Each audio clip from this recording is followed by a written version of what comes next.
Good morning. This is El Chapo News at 9. I am Jonay Jones. And I am Charles Gallons, and this just in.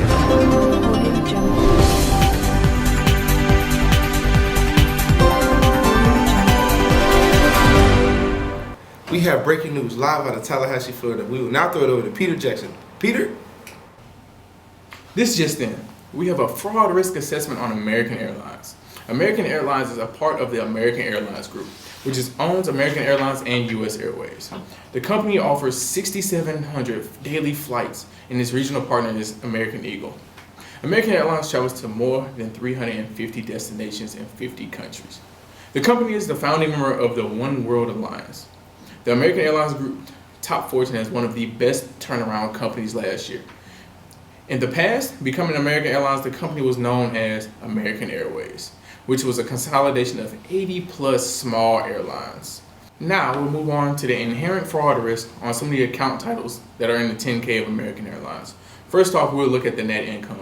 The net income has a high fraud inherent risk because the net income is more likely to be misstated or manipulated by management because it makes the company looks better in better financial position. Next, we look at the cash category. Normally, this is done by employees through embezzlement, such as cash larceny, or there's some kind of kickback. Through the skimming scheme, cash can be taken off the books without the company even knowing about it. And then next, we move on to accounts receivable, which is one of the prime targets when it comes to inherent fraud risk. The accounts receivable category can be overstated through, fictitious revenues.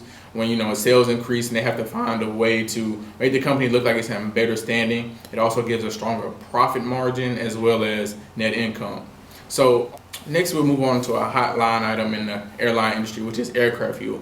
It has low inherent risk because airline fuel is kind of hard to siphon or steal because it's unique. Airline fuel can't be used in daily vehicles such as cars or trucks. And now we'll kick it back to the studio to Charles and Jonay.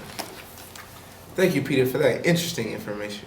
Yes, it definitely looks like there's some red flags going on over at American Airlines. Yes, it definitely does. They better be very careful. Very careful. Now we're going to take it over to Dallas for the financial statement analysis. Dallas. Thanks, guys, for that lovely intro.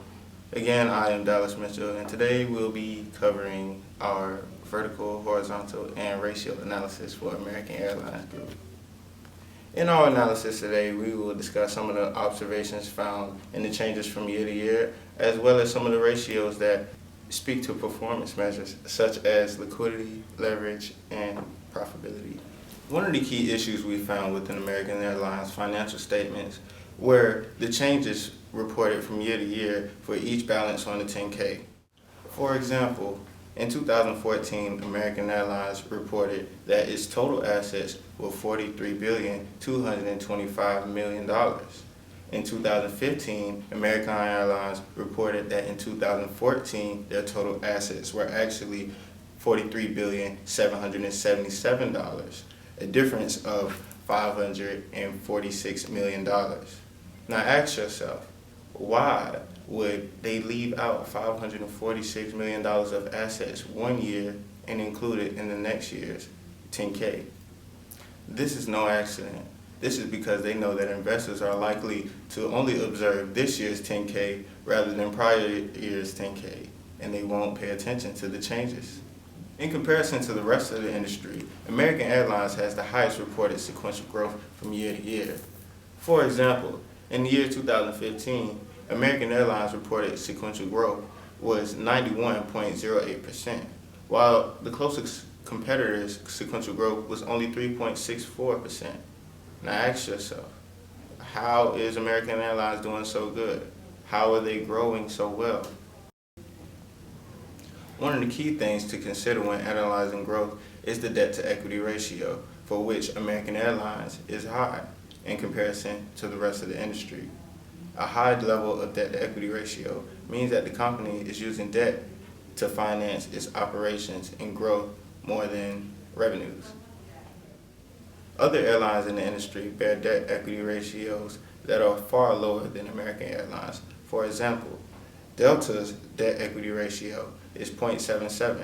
Southwest Airlines' debt-to-equity ratio is 0.43, while American Airlines' debt-to-equity ratio is over 3. In fact, it is 3.5, which is also over the industry standard of 0.16.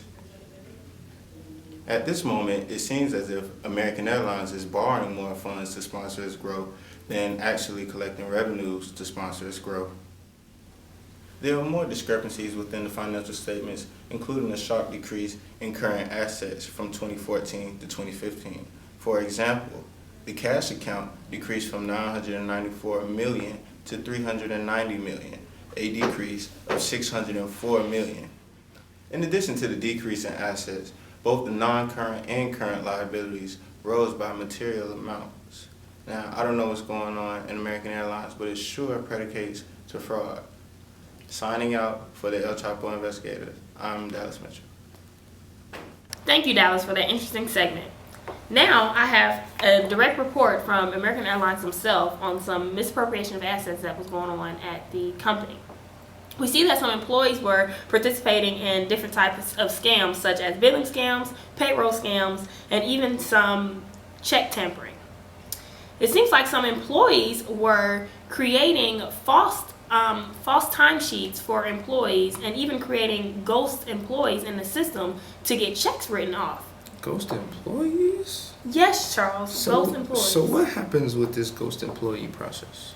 Well, it seems like someone in the payroll department makes a ghost employee with a different name, fake social, address, and all that, and they set it up in the system. They also create timesheets for this employee, and so when it's time to print the check is printed in this person's name, and it's sent to that employee's address. So if you were to do this, you would create a fake employee, send the check to your house, and then you just cash the check. Wow. Right. It's a lot going on. It's a lot going on. That is a lot going on. And then with the billing scams, some employees were making shell companies. The shell companies is kind of just like the ghost employees. And with the shell companies, someone fills in the information of the company, and so when it's time to pay the vendor or pay for the services, the check is sent to that fake address, or not to the fake address, but to that fake company, and you cash the check and you get the check. So basically what you're telling me is they take this random information, create these fake employees, fake companies, and they're getting paid themselves? Yep, they process it through so that the company sends them the check in the vendor's name or in that ghost employee, but then they are able to cash it. That's crazy. It's crazy. It's definitely crazy. It's so much fraud going on here, and employees are able to, misuse these assets that it just, it can really get out of hand and a company can go down. That is crazy. And that kind of makes me think about, one of the core processes of American Airlines is customer service. Right. So, with customer service, you want to make sure that you're doing what you're supposed to do to make sure that your customers are taken care of. They make sure that they're provided with all the right services in a timely manner, how they want it done, so that the customers, if you take care of your customers are going to take care of you. Brings the business and back. if you take care of your customers, then that you'll be getting so many revenues, so many sales that you won't have to do these what did you call them, ghost employees, ghost vendors, shell companies. Yeah, it's so crazy. Gets out of hand. And now we're gonna swing it back over to Dallas for more on the fraud, risk, and vulnerability assessment, but from a different side. Dallas. Thanks, guys. Once again, I am Dallas Mitchell, here to give you more information on American Airlines Group. Every organization is susceptible to fraud, and a proper vulnerability assessment is necessary to mitigate such occurrences. For example, every company is susceptible to any type of management fraud. In general, a type of management fraud would be embezzlement of loans on behalf of the company. This is when a manager enters a bank and takes on loans on behalf of the company and pockets the funds for himself, excluding this from the financial statements. A more specific industry fraud is fraud using faulty depreciation methods.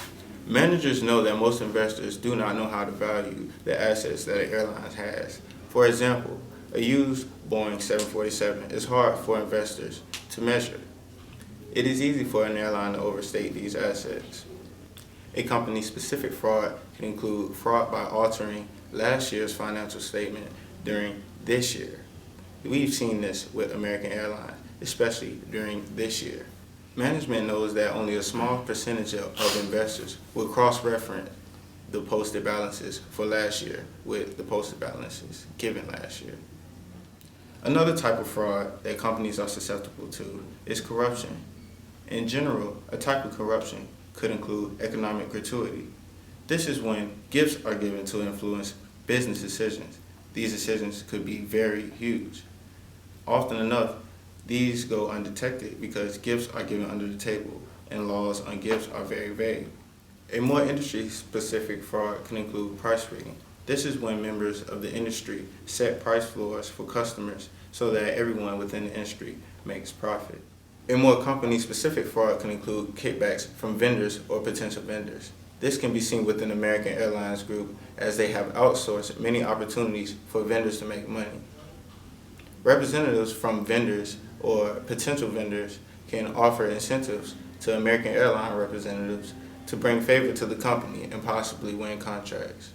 In conclusion, any company is susceptible to fraud, and a proper vulnerability assessment is needed to mitigate these occurrences. Signing out, again, I am Dallas Mitchell. Thank you, Dallas, for that insight on corruption and management fraud of American Airlines. Charles, before we went over to Dallas, we were talking about the core business process of customer service, connecting with misappropriation assets. Right. Do you have any core business process that relates to the corruption or management fraud that Dallas was speaking of? Actually, yes. The sales collection internal business process is basically just the process of collecting the funds from the sales that you make. So, for example, for American Airlines, they will be recording revenues from ticket sales or, whenever they sell the drinks or the snacks on the plane. Mm-hmm. Those are just a few examples of things that they would be recording revenue for. Okay. Like Dallas mentioned, in management fraud, you could come across a few different types of management frauds. One could be the overstatement of revenues. For example, if we're getting ready to come to the year end and the managers feel like, we're not going to meet our quotes or, we're not going to meet the industry expectations, we should, boost up our revenues a little bit so our company is competitive. Mm-hmm. Or you could deal with something like improper revenue recognition. This could be when you recognize revenue for a service that hasn't been completed yet. And so these are just a few things, a few ways that the sales collection core process could be, fraudulently manipulated. Okay. So, yes, that's a process that works well with what Dallas was talking about. Mm-hmm. But I think, that's about all the time we that's have. about all the time we have. It's just a little bit of information on some fraud and risk assessment that we got from Tallahassee, Florida. We appreciate you all being in here with us today. Before we end, I'd just like to wish a happy 22nd birthday to my co-anchor, Jonae. Thank you, Charles. Have a good day, a great weekend, and Thank you. It was a pleasure working with Thank you. during Pleasure. forensic accounting. And It's been a pleasure. Go And to back everyone in. out there, thank you again. This has been another episode of the El Chapo Investigators at 9.